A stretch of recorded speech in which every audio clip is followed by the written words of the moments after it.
بالله من الشيطان الرجيم. بسم الله الرحمن الرحيم. إن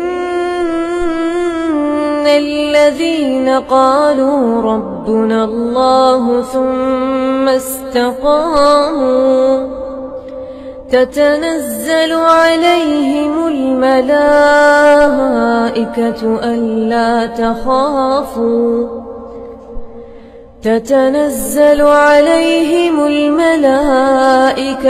ألا تخافوا ولا تحزنوا وأبشروا بالجنة التي كنتم توعدون. نحن أولياؤكم في الحياة العرب والعجم।